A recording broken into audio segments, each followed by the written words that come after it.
জানবো টাঙ্গাইলের পরিস্থিতি। সেখান থেকে আমাদের সঙ্গে যোগ দিচ্ছেন সহকর্মী আব্দুল্লাহ আল নোমান। নোমান, টাঙ্গাইলের পরিস্থিতি এখন কেমন দেখছেন? আন্দোলন থামার কি কোনো লক্ষণ দেখা যাচ্ছে? জি, আজ টাঙ্গাইলে শিক্ষার্থীদের আন্দোলন জনসমুদ্রে পরিণত হয়েছে। শনিবার সকালে 11টার দিকে শিক্ষার্থী এবং বিভিন্ন শ্রেণীর মানুষ জড়ো হতে থাকে।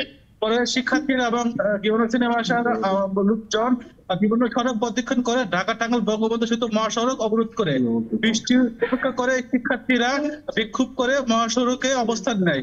পরে আড়াইটার দিকে শিক্ষার্থীরা আন্দোলন তুলে নেয়। এদিকে জেলা সখীপুরে ছাত্রলীগ এবং আন্দোলনরত শিক্ষার্থীদের সাথে ধাওয়া পাল্টা দেওয়ার ঘটনা ঘটেছে।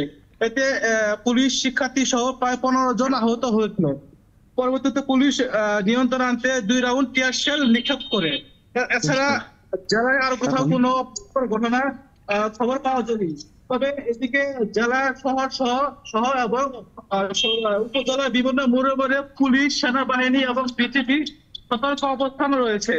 এ ব্যাপারে আমার সাথে টাঙ্গাইলের জেলা প্রশাসক কাসিমুল ইসলামের সাথে কথা হয়েছে। তিনি আমাকে জানিয়েছেন তারা সর্বদা সতর্ক অবস্থানে রয়েছে। এ ছিল আমার কাছে টাঙ্গাইল থেকে সর্বশেষ অবস্থা। একমাত্র ওয়ালটন এসি দিচ্ছে 1 বছরের রিপ্লেসমেন্ট গ্যারান্টি এবং কম্প্রেসরের 10 বছরের গ্যারান্টি।